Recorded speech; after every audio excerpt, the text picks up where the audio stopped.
Hello to all my friends out there. Hi, you guys. I hope everyone is having a wonderful day. Okay, this video is how to avoid major food shortage pitfalls.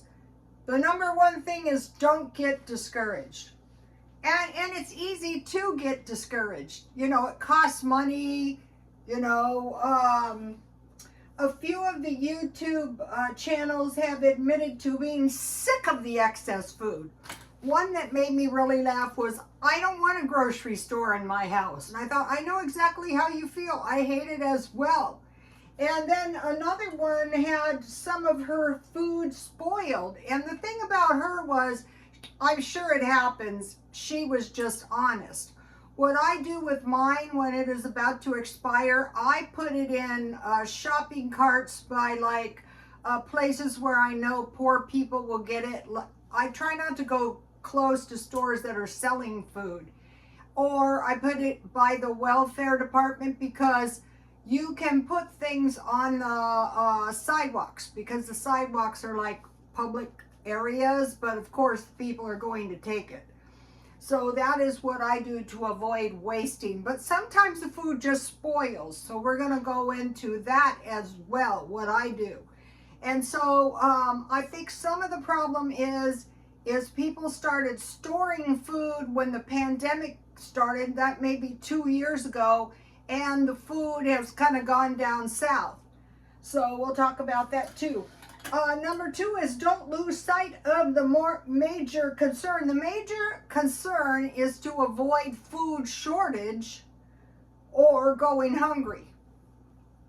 So, and you might think that could never happen. Well, it's happened. It's probably happening right now as we speak. So that's what we're trying to avoid. And then we're trying to figure out how can we do this without spending more money than is necessary and without making life just flippin' miserable. Okay, my mom's side was the ranchers. My dad's side was the farmers.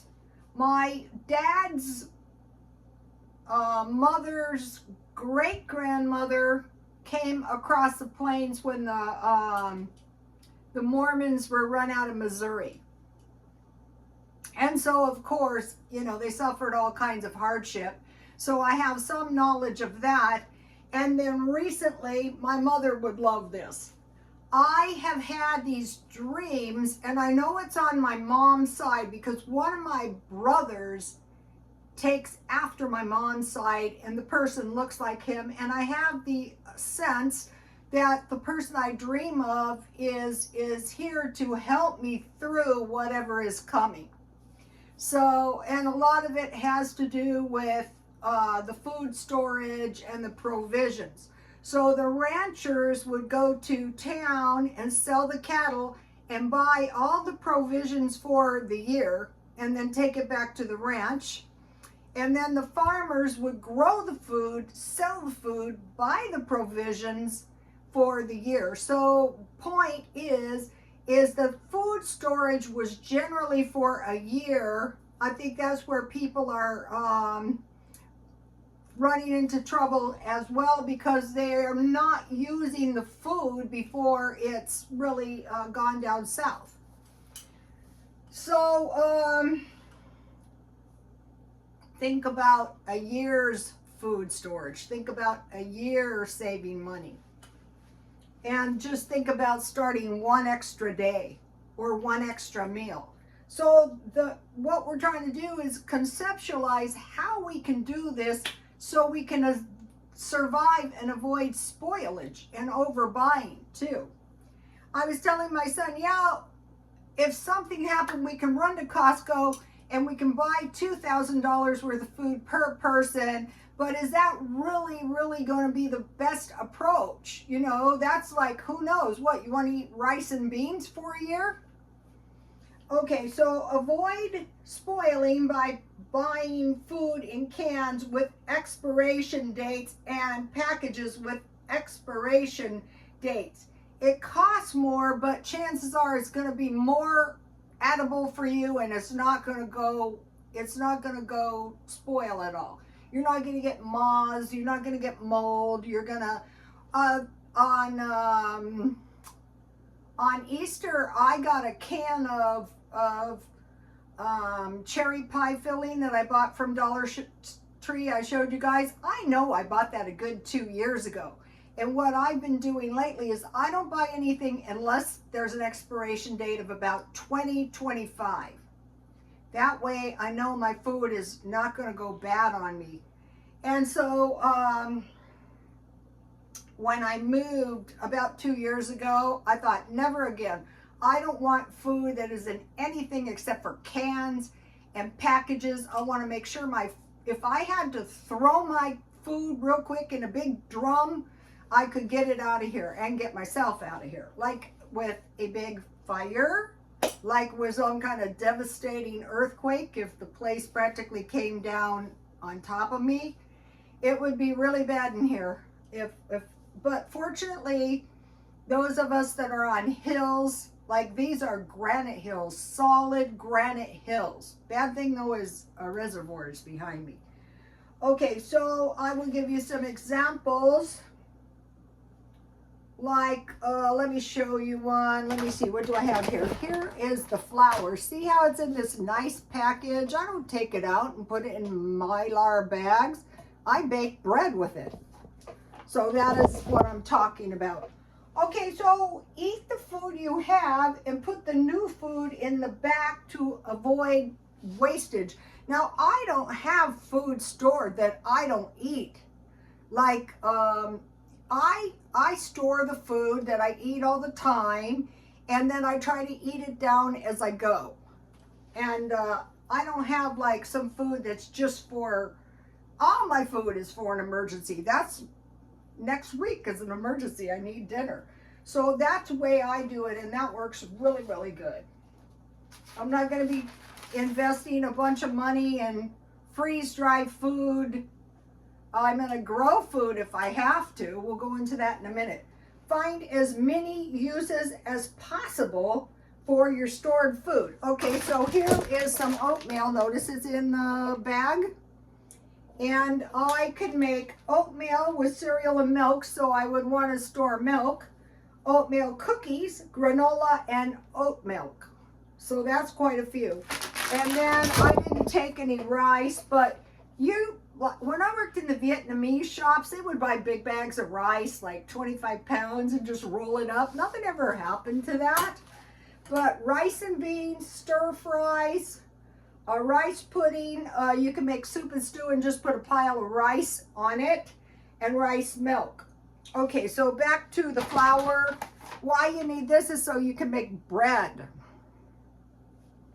If something happens and you have bread, it's going to be so much better.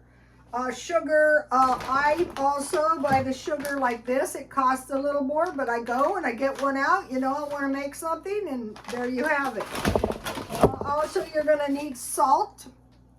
Salt doesn't go bad. One time I bought 2 or 3 of these. I like to buy 3. Like I buy laundry detergent, 3 big bags like this. It lasts me, these kind of bags, but I buy the big ones that last me a year.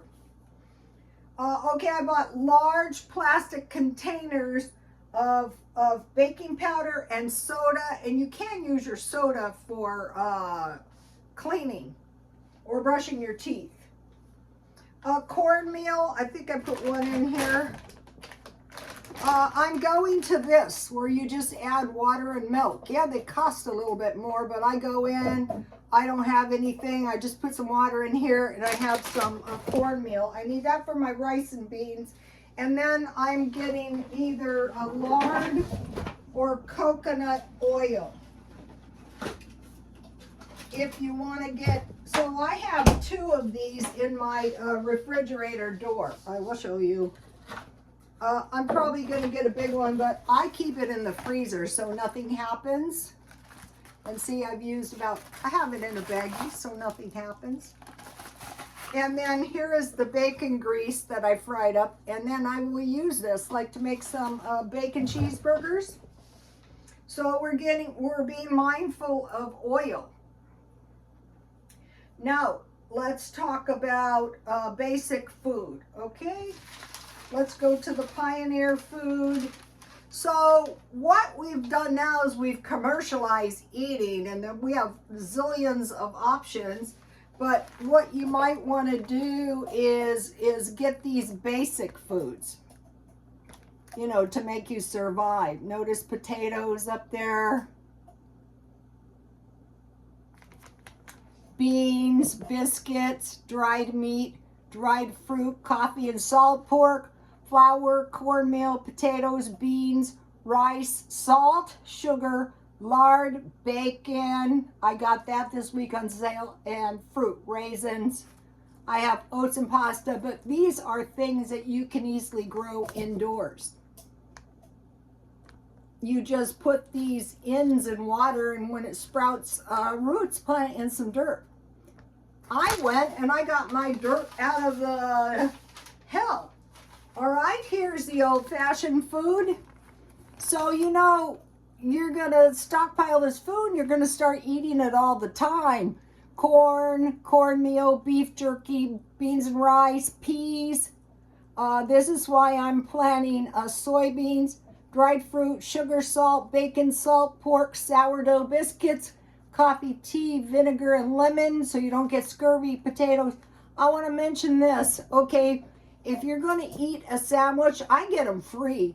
Get some extra lettuce, tomato. If you get chicken, get a barbecue sauce and get a ranch dressing, you know, and make yourself a little salad on the side.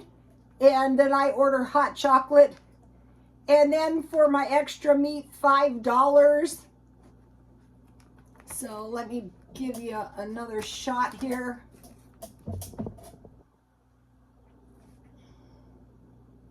And these little tricks are going to be the difference between people who suffer a lot and people who don't suffer a lot. That's basic food. Okay, jars. Save all your jars. Just, I flipped out and threw mine in the dumpster. But given the choice, here's one. Buy food in these good jars and save the jars. For one thing, if you want to give someone a little bit of food, you know, you can put it in a jar. Store water. Okay, today I was filling 2 of my gallons of water up at the kiosk, and this is why you want to stockpile bleach. Now, I have to waste my bleach because my neighbors keep letting their dogs pee in front of my house. I've asked them nicely and not so nicely. I've left signs, but you know, when the dog's got to go. But you need a few drops of bleach if you should have to purify your water. So don't think about it as a big fat mess, or I'm sick of it, or it costs too much. Think about it as survival. All right, let me show you a couple things. All right, now, I bought these 50% off. Nothing's going to happen to these before I eat them. And they're good if you have bacon or sausage. You don't have to have meat and eggs. So you don't have to worry about your grits. I do have a big bag of grits, and I keep them in the refrigerator. Notice you add water. If it says egg, it's better, but you can just use a 1/4 cup of water. See the bag? That's oatmeal. And then last night I bought these. So this is a form of stockpiling potatoes. So, okay, these were okay. They're too expensive and I'll never buy them again, but I just wanted to show you the bag. I think this is a better buy. Nothing's going to happen to my potatoes. Nothing's going to happen to my biscuits. I'm looking for cake mixes like this. I'm getting all cookies, this kind of stuff in these bags. And then I'm stockpiling a little each day, so I stockpiled 2 of these. Notice they come in the good jars, but what I like to do, I don't eat the garlic. I could save it and use it in cooking, but I like to eat these when I make food like spaghetti or enchiladas with olives and cheese as opposed to meat. And then I saw these and I bought this. This is a good jar and I can make some pineapple upside down cake. All right, now, garden. Okay, I got the soybeans. And I will sprout these before I plant them. I consider this one of the most important things I need to grow so I can have soy milk, or tofu. And from here on out, I will always have seeds. I had to order this off Amazon, but I am keeping, the seeds are sparse. The plants are sparser. So what I'll be doing is when I grow seeds, I will be selling them at the swap meet. So, and then I bought a $20 package of seeds, but I want to go carefully on my garden what I plant. Okay, now think about beans and rice and planting a garden. So the Mexican garden to go with your beans and your rice, or you could stockpile it, is tomatoes, squash, onions, and peppers. So let me show you something.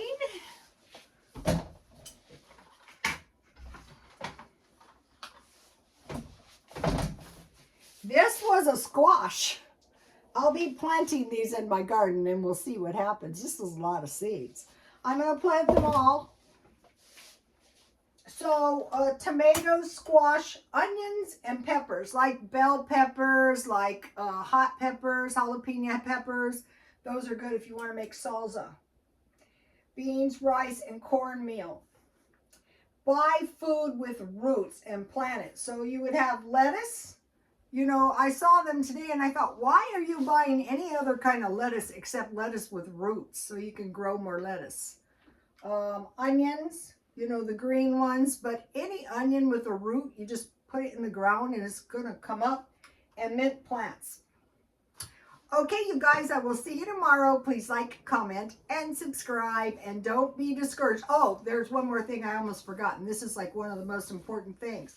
It was Whitfield Harrington.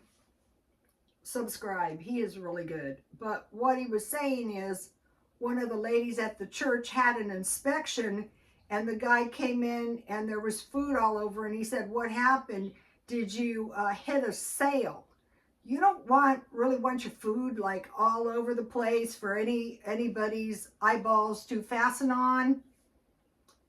It's better to consider your food storage like your money in your bank. Like, do you leave your money all over the house? Are you careless with your money? Or do you say, I don't need money, I will get by somehow, the government's going to give me money? No.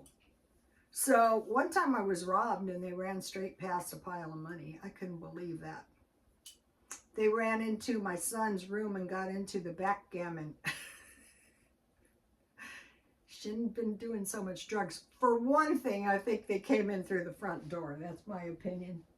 Okay, you guys, please like, comment, and subscribe, and God bless you all.